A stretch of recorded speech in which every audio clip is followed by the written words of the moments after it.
to say we are going to follow the PDP template. We have also our template because there are peculiarities that brought us together. So even if your template offends the sensibility of the nation, actually it doesn't offend any sensibility. You so let's look at it from this. And when you look at politics, so why does your party think, for example, that if and this is the template you have in PDP and some other political party, the president at the moment of your party is from the President Muhammad Buhari. Yes, is from the Northwest. Yes. And you decided that you were going to zone, and the governors of your party said, is it better to zone the next presidential ticket to the south? Correct. So why that reasoning? And you're now thinking that now for you it's okay to take a Southwest president-elect, a vice president-elect from the Northeast, and you're going to the North. No. A right-thinking narrative for those who are on the other side will think that, look, it has to go to the South. No. Either south or southeast or south. I mean, not southwest, of course, because the president-elect from the Our southwest. realities are different. Now, the vice president-elect is from the southwest. That's what it is. So number 2 is exiting for number 1 from the southwest. So our peculiarities are different. Don't forget. Looking at it of now. Like that, trying to distribute should not. It's very critical for us to look at our peculiarity.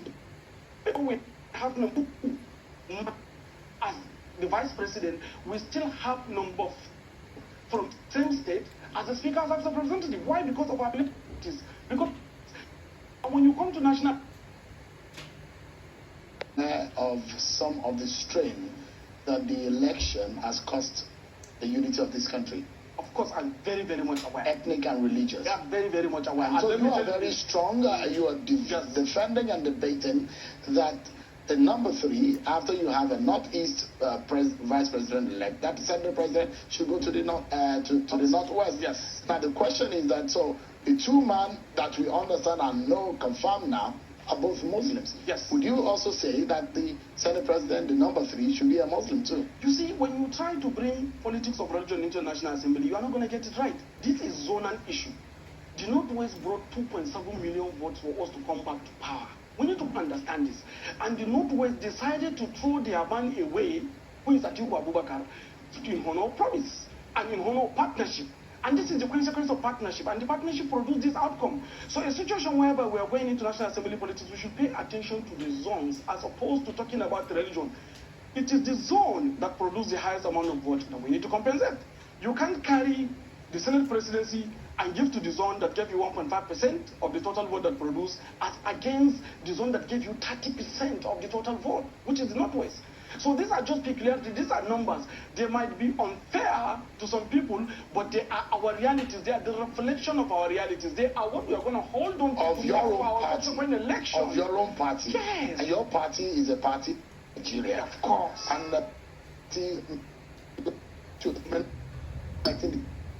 of nation. All of this, I'm coming participating, right? People participate. Senators, Labour Party have their senators, SDP have their senators. I think another has their senators, and then we now have APC. Some of them won, some of them lost. And when you participate in election, when you win, it is natural that you should do everything to consolidate your hold onto your position first and foremost. Then the word also should be magnanimous to understand that they participated and lost. Should it be that maybe one of the parties won, maybe it may go in their favor that way. So we should look into these things. These are political realities. A situation whereby we are going to reach our 2027 plan, jettisoning the Northwest, that has done everything possible to maintain APC held on to power, number 1. And number 2, that produced the to among the aspirants. You can't compare all the aspirants. You can't compare all the others that declared Ojus or Kalu or Akpabio with Senator Barrow Jibrin. This man has had several committees, organized a lot of work in the National Assembly, especially around appropriation committee, that saw to the implementation of most of the programs of this government. He is the most competent, he is the most organized, he has been there, he is the 4th-time senator, he is the highest ranking member of the National Assembly currently of the Senate. Why are we keeping competency as opposed to other primordial interests that might not add up anything to our 2027? So other zones don't have competent people? As the last speaker said, you have many offices that are distributed. You have about 6 principal offices. that all zones are going to benefit from it. So that's what it is. So it should go as simple as that. Other offices, they can go for deputies. We have Speaker, House of Representatives, can go to the Southeast. You also have other principal offices, Deputy Senate President, Chief Whip, the Senate Leader, downward. You can distribute these things as much as possible. But we have to empower someone from Kano to be able to neutralize the Konkosia influence in Kano in our favor for 2027. It is very important for us to reflect our political realities. Yes, it is a party issue. Yes, it is a PC issue. But these are our realities and we have to cement that. It's interesting. A lot of people, they might be about what I've said tonight, and we may not have. Well, let's close this conversation around. There is a renewed agitation against the mandate of your presidential candidate. I'm very sure there's something about Uber facts and something that have just been released about some issues, some papers and some issues that in fact have been taken to court right now. How did you see that coming up? How does that mean to you that there is a continued agitation about the competency and the character of your presidential candidate? Our presidential candidate, or maybe president-elect, His Excellency Bola Ahmed Tinubu, is actually the most competent among all of them, and his character is super excellent, and we look forward to his giant stride transformation that he will do to Nigeria in the next 8 years, the special grace of God. And what Uber Fast did, I'm a tech person, and I do a lot of tech, especially when you come to social media. I even build their apps, so I understand the algorithm. These guys have about 13 million followers. For the past 3 months, they hardly have engagement that is more than 20,000 on their pages. So the only way to engage is to look for people ready for your kind of narrative so that they can get engagement, so that they can come alive.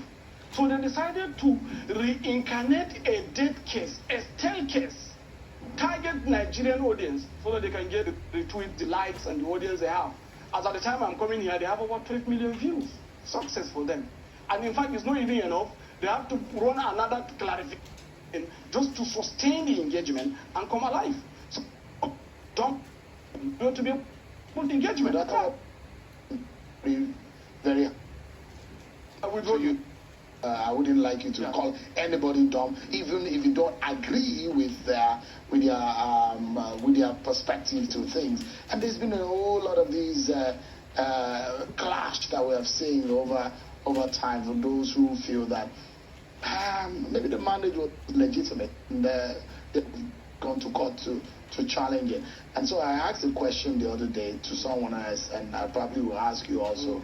Why is that agitation so enormous? Have you seen any kind of, even when an election is being decided in this kind of manner and magnitude? You see, Nigeria's election has never been this fairest and fairest. It is freest and fairest. Technology, believers in technology, we want that. But again, for the beauty of democracy to be enthroned, you need such kind of provided. And situations similar to this case, through the normal procedure, through the court proceedings, have passed a lot of issues up to the court. If you could recall what happened with Adams Oshomole's election, or what happened in Ekiti, these are cases that went up to Supreme Court to recover. Procedure, according to the law, not toxic agitations that don't make sense. The fact that they went to court is fine by us. We don't have any problem. And we have retinue of sons, professionals, that are going to defend these things. After all, so many of the sons are coming out to say they don't even have a case. So my question really is, in the manner in which, if, for example, you have passed and you emerge as the school declare you as a best student, graduating student, and there's not been any major kind of opposition to anybody who has been so declared, but this time around there's been so much of agitation against the person who has been declared as the best graduating student. Don't you feel that something is wrong? Actually, there is an aura of unusual climate over shrouding that mandate. That's the question I'm asking you. Why is it so much different and this agitation that we're seeing and the mandate of your party after this election so intense? You see, so many people invested emotions in election. And in election, emotions doesn't work. What works usually is the outcomes. You are able to participate, you are able to convince people, and you are able to get votes. And that's what our party did. And I want to remind you again that even in 2019, when we won the election, Atiku Abubakar, the PDP, went to the court, up to Supreme Court. And that's where the case was thrown out. So in Nigeria's history, we have never had a period where court cases or issues like this does not come.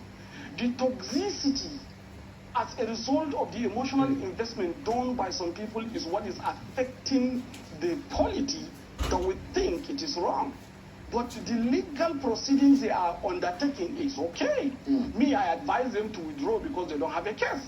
But if they insist that they must go to the case, to the court, it's open to them. Right. But what I'm saying is that the emotional investment need to be toned down because in elections there are winners and there are losers, and the fact that they have lost, they should take their loss in good faith and plan for next time. Okay. They said they have not lost rightly, so we'll see how that plays out in the court. Thank you so much for coming tonight. Adamu Garba is a member of the APC. That's our show for today, everyone, and thanks for watching. I'll see you tomorrow at 7 p.m. Bye, everyone.